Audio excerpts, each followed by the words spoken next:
Anorexia nervosa, derived from Greek, is defined as without appetite and is classified as a psychiatric disorder. It is characterized by severe dietary restriction and weight loss due to the fear of gaining weight and becoming fat. It often begins at adolescence, which is anywhere between the ages of 8 to 18, and occurs mostly in females. Only 5 to 10% of all cases occur in males. Anorexia, according to the Diagnostic and Statistical Manual of Mental Disorders, has 4 diagnostic criteria. The first is the refusal to maintain body weight at or above a minimally normal weight for age and height. The second is intense fear of gaining weight or becoming fat, even though the individual is underweight.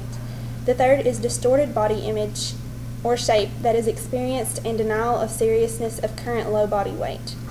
And the last is the absence of menstruation, which is commonly referred to as amenorrhea. There are 2 subtypes of anorexia. The first type is known as restrictive anorexia. Individuals with this subtype restrict food intake by extreme diets, fasting, or excess exercise. The second type is referred to as binge or purge because it is marked by high caloric consumption in one session and then followed by self-induced vomiting. Individuals with this subtype may also use items such as diuretics, laxatives, and enemas to get rid of the guilt they feel for eating. Many neurological disturbances take place in anorexia, the main 3 being serotonin, dopamine, and norepinephrine.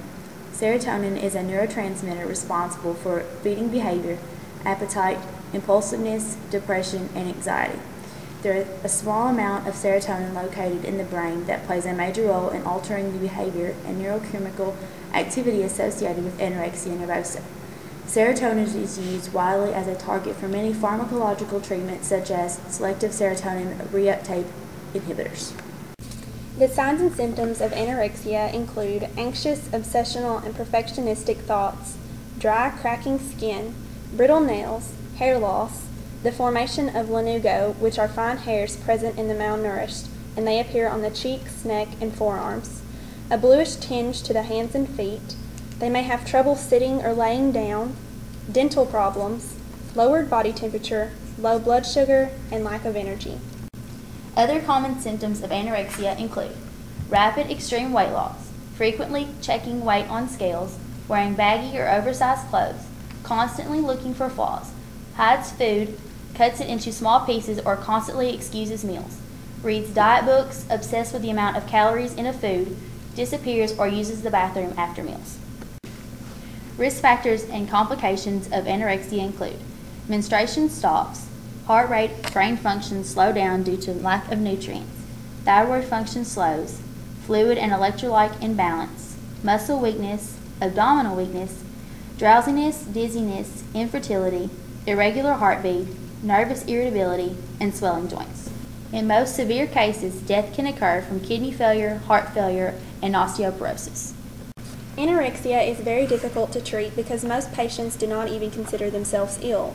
Patients will also reject certain treatments because of the fear of gaining weight from them. The different types of treatments are split into 2 main categories, pharmacological and therapeutic. Pharmacological treatments are somewhat resistant to anorexia patients, possibly due to the inability to metabolize the drug efficiently. Some common pharmacological treatments include tricyclic antidepressants, serotonin reuptake inhibitors, classic antidepressants, and atypical antipsychotics. Tricyclic antidepressants inhibit the hormones norepinephrine and serotonin uptake into the central nerve terminals. However, these drugs produce no significant effect on the outcome in a PET or positron emission tomography assessment. Serotonin reuptake inhibitors had no effect on weight gain in serious cases and had minimal effects on reducing the seriousness of eating disorder and depressive symptoms, which are usually a side effects of anorexia nervosa. The classical antidepressants, pimozide and sulpiride, had little effect on the overall outcome. However, chlorpromazine increased initial weight gain but also increased seizures and purging. Atypical antipsychotics were proven most successful because they decreased anxiety and promoted weight gain.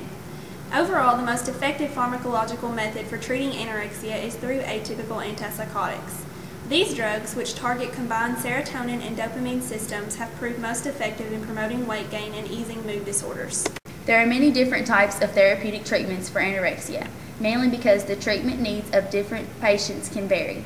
Some of the most common approaches include psychotherapy, family therapy, behavior modification, cognitive therapy, self-help groups, and in worst-case scenarios, tube or forced feeding. In all therapeutic treatments mentioned, the goal is to encourage different ways in which the patient eats, thinks about food, and perceives their body. In psychotherapy, a therapist will assist the patient in creating plans to cope with stress in order to prevent a relapse. The therapist will also figure out the underlying reasons behind the patient's desire to be skinnier and will then try to help the patient think about better ways to view food in their body. Family therapy is the most important when dealing with adolescents because it forces the parents to become involved. Therapists specializing in family therapy will teach parents about the anorexia disorder and then encourage them to assist their child in changing the ways they perceive their food and their body. The parents will also be encouraged to monitor their child's eating habits and exercise patterns. In behavior modification therapy, a therapist will control the patient's eating patterns to promote weight gain. When a reasonable weight goal is achieved, the therapist will then allow the patient to slowly take control over their eating again. However, the patient will still be required to provide a food log. There is no cure for anorexia and the risk of relapse is very likely. However, there is help for those suffering with this disorder. Recovery is different for each patient and is not always certain. An individual battling anorexia needs support, not someone demanding them to eat. This is because they are not starving themselves for their own satisfaction anymore. They are simply now being controlled by this disorder. Express your concerns to them and then advise them to seek help from a medical professional. In a case study taken from the Encyclopedia of Obesity and Eating Disorders. In a 10-year follow-up of 76 anorexic women in Iowa and Minnesota who had been treated in hospitals and released at normal weight, Cornell University Medical College researchers found that only 3 women kept their weight within normal range during the 10-year study period. 31 of the 76 women were still below minimum weight for their age and height at the 10-year mark. 5 women in the study had died. Their average weight at death was only 58 pounds.